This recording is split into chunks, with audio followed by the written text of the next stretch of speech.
fighting has raged in Ukraine since Russia launched a full-scale invasion in February 2022. Russian forces have made small gains in recent months, but now Ukrainian forces have staged a counteroffensive into Russia. Ukrainian troops launched a surprise attack across the border in early August, advancing up to 18 miles 30 kilometers into the Russian region of Kursk. Almost 200,000 people were evacuated from areas along the border by the Russian government, and President Vladimir Putin condemned the Ukrainian offensive as a major provocation. After 2 weeks, Ukraine's top commander claimed to control more than 1,200 square kilometers of Russian territory and 93 villages. The regions of Kursk and Belgorod have both declared a state of emergency. At the beginning of May 2024, Russian forces crossed the international border to the north of Ukraine's second biggest city, Kharkiv. Several villages were seized and thousands of civilians fled.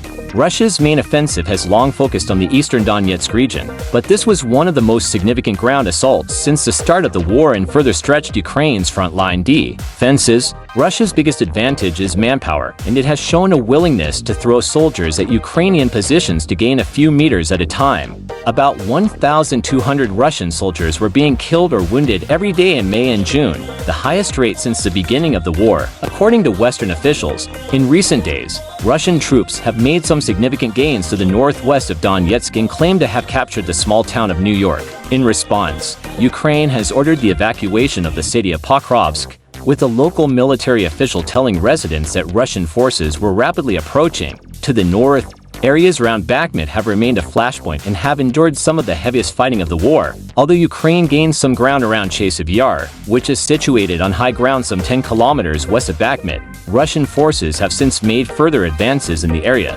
2.5 years of fighting. Russia's invasion began with dozens of missile strikes on cities all over Ukraine before dawn on the 24th of February 2022. Russian ground troops moved in quickly and within a few weeks were in control of large areas of Ukraine, had advanced to the suburbs of Kyiv. Russian forces were bombarding Kharkiv, and they had taken territory in the east and south as far as Kherson and surrounded the port city of Mariupol. But they hit very strong Ukrainian resistance almost everywhere and faced serious logistical problems, with poorly motivated Russian troops suffering shortages of food, water, and ammunition.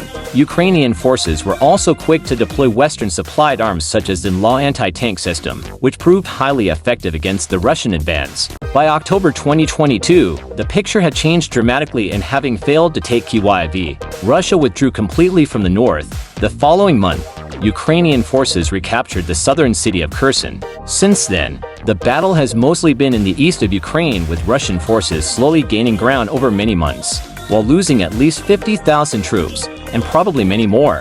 Please subscribe my channel for more informative videos.